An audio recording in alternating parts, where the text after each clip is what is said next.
Welcome to Talking with the Animals, an exploration of animal communication.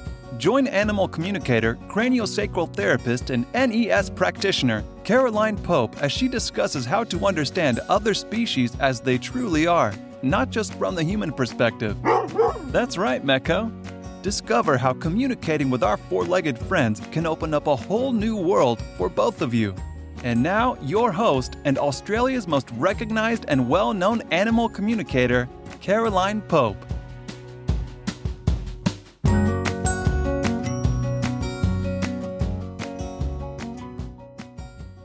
Hello and welcome to another episode of Talking with the Animals.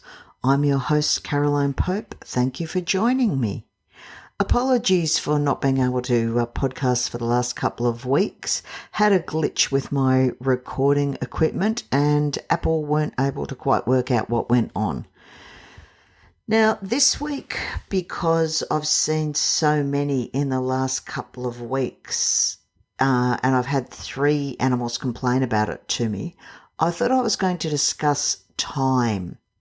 Because in our busy world, it's something we're quite often very pressed for, is time, and we can try and condense as much as we can into a smaller time as possible. Now that works well for us, but again, our timeline is human. You don't ever see a dog or a horse looking at a clock. That's just not what happens. And I think so many people are a little on the unrealistic side about the amount of time, as we know it, that it takes an animal to either settle in or grasp training or whatever. For example, cats, particularly if you're introducing a new cat into a household that already has cats, it can take those cats up to 6 months to truly settle or bond. Most cats, generally a couple of weeks, and they've pretty much got the grasp of things, but not always. And of course, some are internal stresses. They will take longer than others. It's the same as when we're moving house. Some cats will really settle within 24 hours. Others are traumatized for weeks. New family members, or as unfortunately with the floods and so forth, we've had breakup of families, divorces. You have a new family member or a baby moving in or someone moving back in. It's not just the humans that adjust. It can take the cat quite a period of time. And we're not just talking days. We can be talking several weeks. And a lot of cats don't like a lot of people. Many cats and dogs have been quite happy with COVID from the perspective of they don't get a lot of visitors to the house, or virtually none with isolation.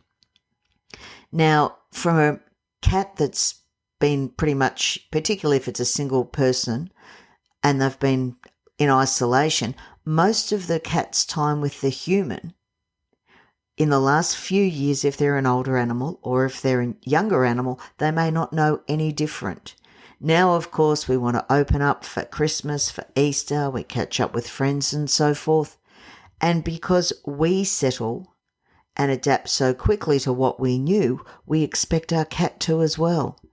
Unfortunately, it doesn't always work that way. It can take some cats several years to adjust, and some may not fully settle. Dogs are a little bit the same. Some dogs, you bring a dog in from a shelter or even a young puppy, and often they'll settle in quite quickly. But with a traumatized dog, a shelter dog, or an adult dog, even if it's the neighbour's dog and the neighbours have to go overseas and can't take the dog, they can take that dog up to a year to settle. And yet I see so many people, and foster carers in particular, they've had the dog for 3 days and they take it to an off-lead dog park. Dog doesn't know them. They don't know the dog. There's not a bond. There's certainly not a guaranteed recall. They're setting the animal up to fail. And unfortunately, I'm seeing a lot of this. Training. So many people have this unrealistic, both with dogs and with horses, for training.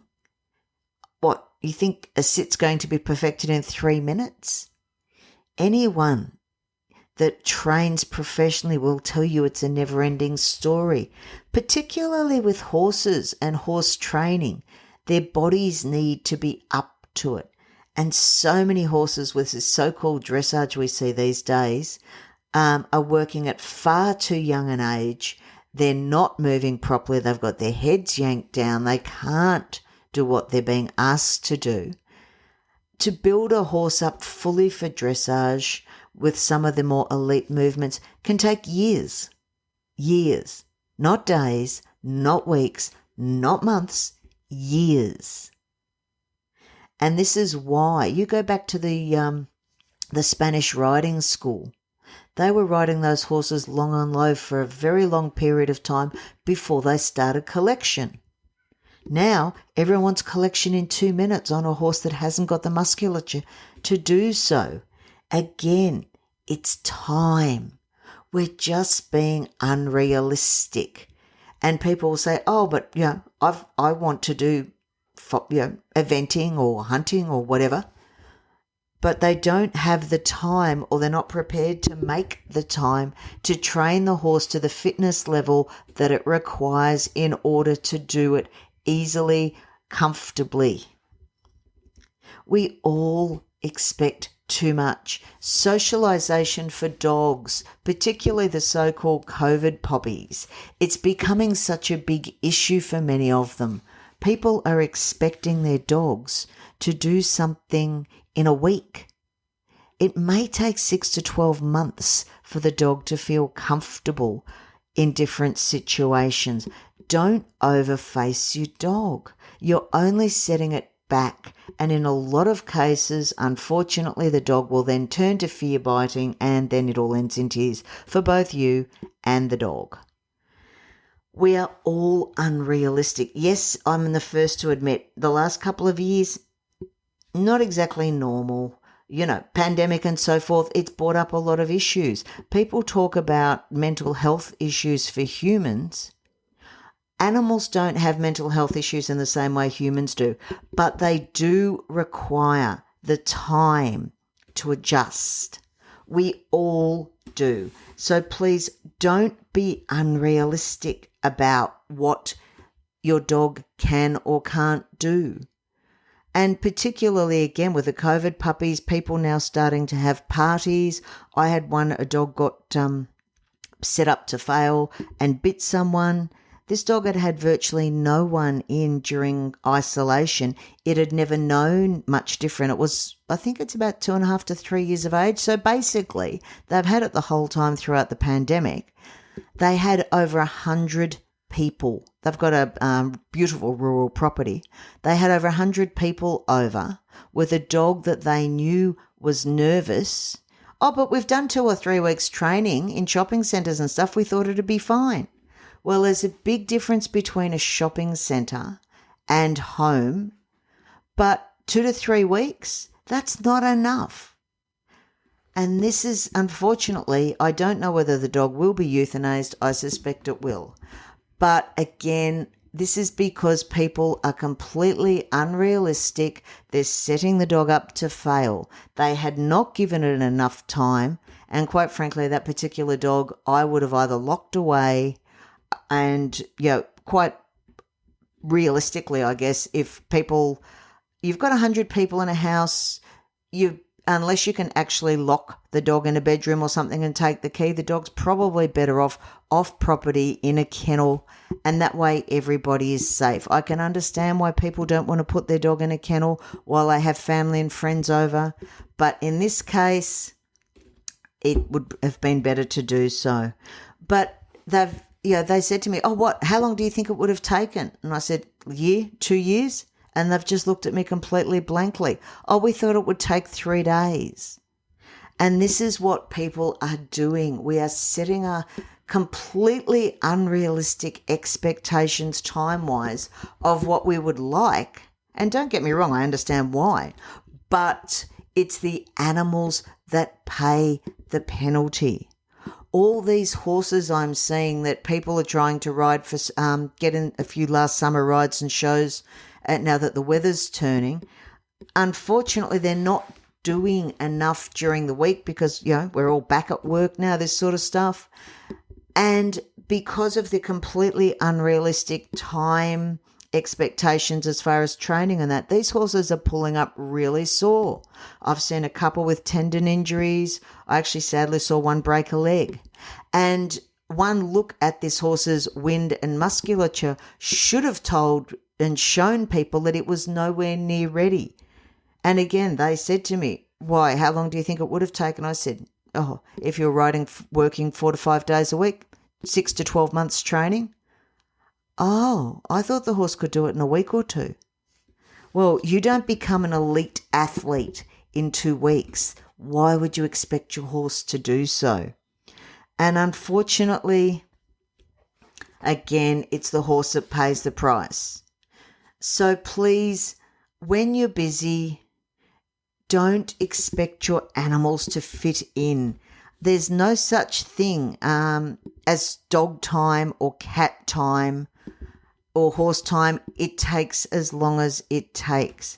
And it is your job and your responsibility as your animal companion's guardian to give them the time and the space and the safety that they require.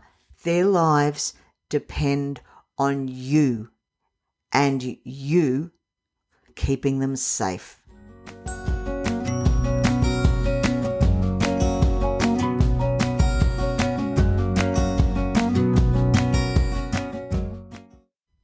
Thank you for listening to this episode of Talking with the Animals. As always, don't forget to like, subscribe. Please feel free to drop a review. I'd love that. And if you have any topics you'd like me to cover or any questions, please reach out to me. I'd love to hear from you. Stay safe, enjoy your weekend, and as always, remember to talk with the animals. Thank you for listening to Talking with the Animals. To learn more about Caroline and the services she provides, visit caroline-pope.com.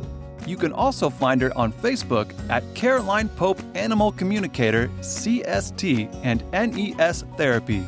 Are you ready to change the way you see your world and the animals in it? Well, we know his answer. Don't forget to subscribe, and see you next time.